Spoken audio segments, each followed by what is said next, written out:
Yo, what's up mga kasinghot, mga ka-good boys. Nandito tayo sa kumpare natin kay Kevin. What's up mga bully fam.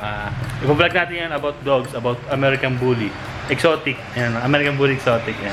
Yo mga singhot, mga ka-good boys, bukas na tayo mag-upload ng Mobile Legends. Sa pag-aaso muna tayo dahil nandito tayo kila Kevin ngayon. Papakita natin yung mga aso niya. Ito na.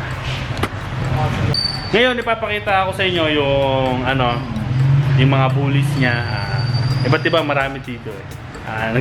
Nag-breeder siya, nagtitinda din siya. Kung may magustuhan kayo, PM lang kayo sa akin guys. Facebook account ko, Ezra Jacob, o Instagram at Ezra Jacob. A few moments later.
Ayan, siya si Kulubot, magti 3 months old na, 7 times Miyagi, heavy Miyagi blood siya, 2 times, Phenom blood and Bullseye blood.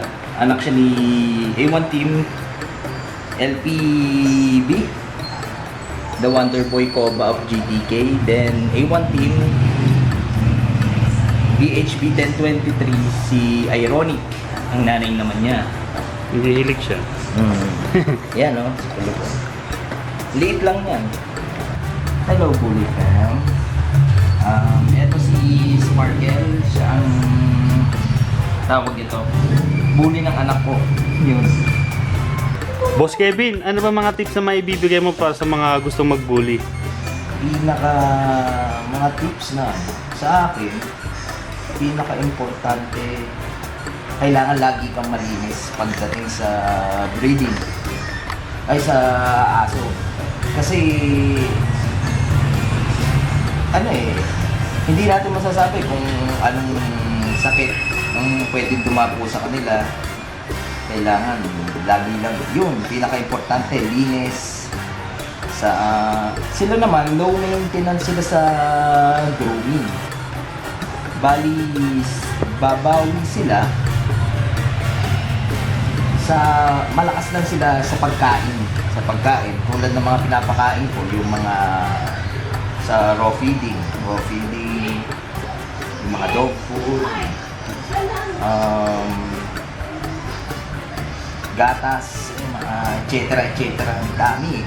Boss Kevin, paano ka pumasok sa pag-aaso? Yung naisipan mong mag-aso?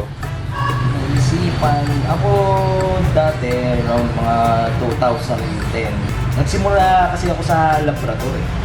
Lalo man akong planong mag-breed, tinesting ko lang kung pero ako talaga, dati pala mahilig na talaga ako sa aso.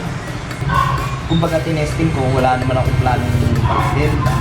Plano ko lang talaga, gawa sa sobrang hilig ko nga sa aso. Gusto ko lang magpadami, gano'n. Noong 2015, nakilala ko si Kuya James Golpo. Doon namin, sa kanya namin binili si Pat Sunday. Hanggang sa may pasang taon, binirid namin. Yun, doon na nagsimula ang pagpasok ko sa bully world. Yun, tuloy-tuloy na hanggang ngayon. Around 2017, breed namin si Sandy. Nanganak siya ng siyam. Ayun, buhay naman lahat na ibenta naman na ayos lahat. Ayun, hanggang sa ngayon, gano'n pa rin ang binabati ko nga pala yung mga suki ko sa bully, yung mga nakabili sa akin. Sila Joshua, sila Atty. Lawrence, and si Dr. Chay. Sila Richard. Dami, di ko na matandaan yung iba. Ang dami. Yung malalaki na yung mga na-breed ko nung huli. Siguro yung iba, nakapanganak na, wala na rin akong balita. Hindi na ako binabalikan ng mga buyer. Yan, kamusta kay Christian Bale? Yung ano, nasa kanya yung first pick ko. Binenta ko sa kanya. Madiriin ka ba sa tayo ng aso, Boss Kevin? Tae. Nakain nga ako, may tae sa harap. sa part ng mga breeder, ang tae, baliwala na sa amin. Ang baho ng aso, baliwala na. Kumbaga, wala eh, kahit kumain ka nga dyan sa harap na may tae. Baliwala. Eh, ganun tayo. Ikaw, alam mo yan. Boss Kevin, paano kayo magbanding ng mga aso? Paano kami mag-banding? Wala, yun. Napakawalan ko sila dito. Siguro mga 30 to 45 minutes. Saan? Isa-isa. Saan? Dito, sa loob ng bahay. Alam mo naman pwesto namin, maliit lang. Yun lang. Tawag ito, hinahayaan, maglalaro-laro kami. Hindi mo sila pwedeng hayaan na nakakulong lang. Siyempre, ano yun, parang kumbaga sa kung tao ba, nalulungkot. Ikulong mo lang ang tao, malulungkot yan. Yan, hayaan mo silang, yan, walk kayo sa labas. 45 minutes per doon. Pero, pag yung sa mga puppy, ang ginagawa ko, hindi ako naglalabas kasi ng puppy hanggat maaari. Mahirap maglabas ng puppy kasi alam mo naman sa atin, hindi natin masasabi kung ano sakit na lalabas sa kanila. Ano ba gusto mong, ay may bibigay mong payo sa mga gustong pumasok sa bully world? Yung iba kasi ang plano alaga lang. Yung iba, lalo't mga newbie, mga breed. Tanungin nyo sarili nyo, ano ang purpose nyo? Bakit gusto nyo mag-breed? It's either ba sa pera-pera or etc. Madaming or hobby nyo lang talaga, gusto nyo lang tanungin nyo sarili nyo muna if yan, kung para saan, may pansustento ba kayo sa aso, ay pangalawa, may pansustento ba kayo sa aso, read the yung gusto nyong breed, dapat isa-search nyo siya kung anong breed ng aso yung gusto nyo, or i-base nyo rin sa personality nyo, eto ba, magiging compatible ba kami ng ganitong breed. I-base na lang natin sa personality ng isang taong bibili. Yun, kung okay ba sa kanya yung ganitong aso. Number 1 yan. Number 2, tanungin nyo ang sarili nyo if may kakayahan ba kayong alagaan si ganito. Yung marami kasi yung ibang dog owner, uy, ang cute ng puppy, gusto ko yan ganito, gusto ko yan ganan. Eto, habang tumatagal, napapabayaan si aso. Diba? Kaya tatanungin nyo ang sarili nyo if may kakayahan ba talaga kayo mag-alaga ng isang aso. Then sa breeding, ayun, tulad ng kung ano yung purpose mo, ano ang purpose ng bakit gusto mo i-breed, paramihin lang ba? Ganon, or gusto nyo pasukin ng yan, pag bi-breed, gawa gusto nyo magka-pera.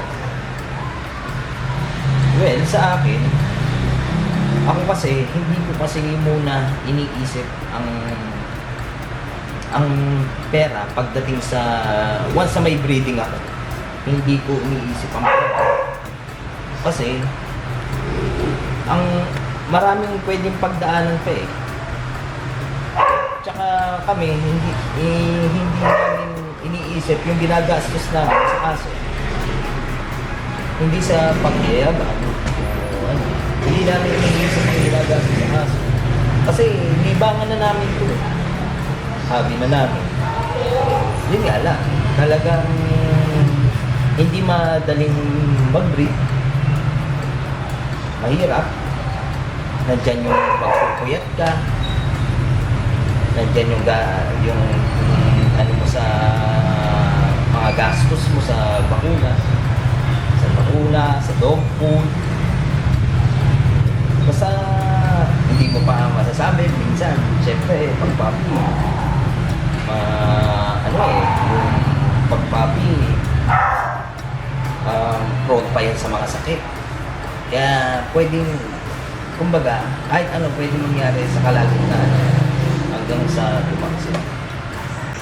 Yun guys, kung gusto nyo mag-breed, dapat minamahal nyo yung aso. Kahit mawawalay sila sa inyo, dapat minamahal nyo pa rin. Para lumabas yung ganda niya.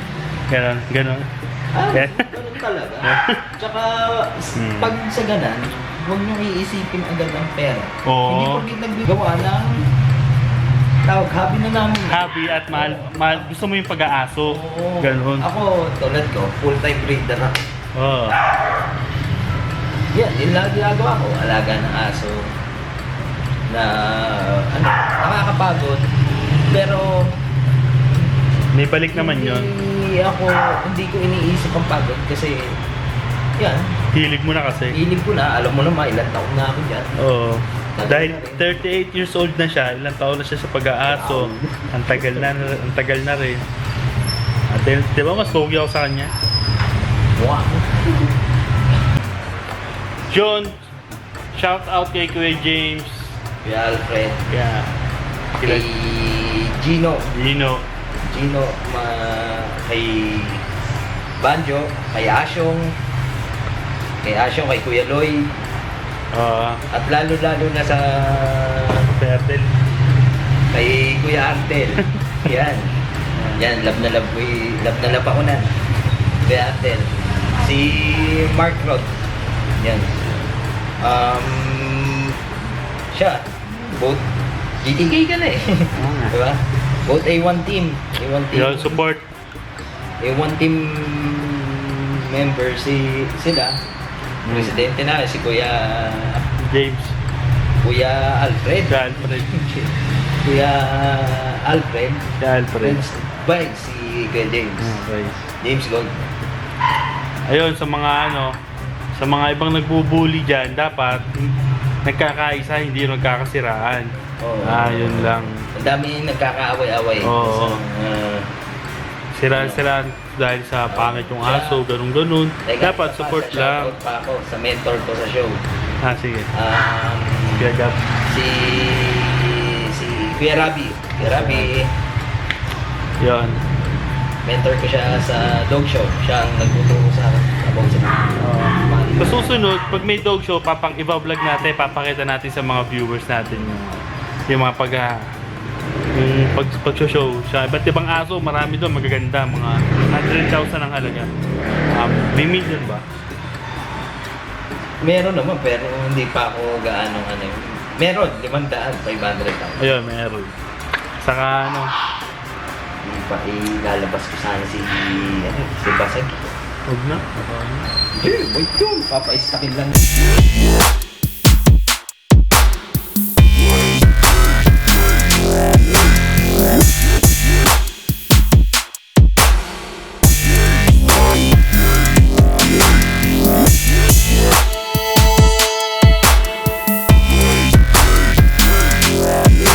Yun, rest in peace po pala kay Ed Shepherd, kay Mr. Ed Shepherd. Siya ang may sa nag-introduce ng American Bully. Sa akin Dax Line. Siya ang creator ng Dax Line. Yun, rest in peace po, Mr. Guys, mag-like, mag-comment, mag-share at mag-subscribe! Subscribe, sabi mo, subscribe. Bahala ka.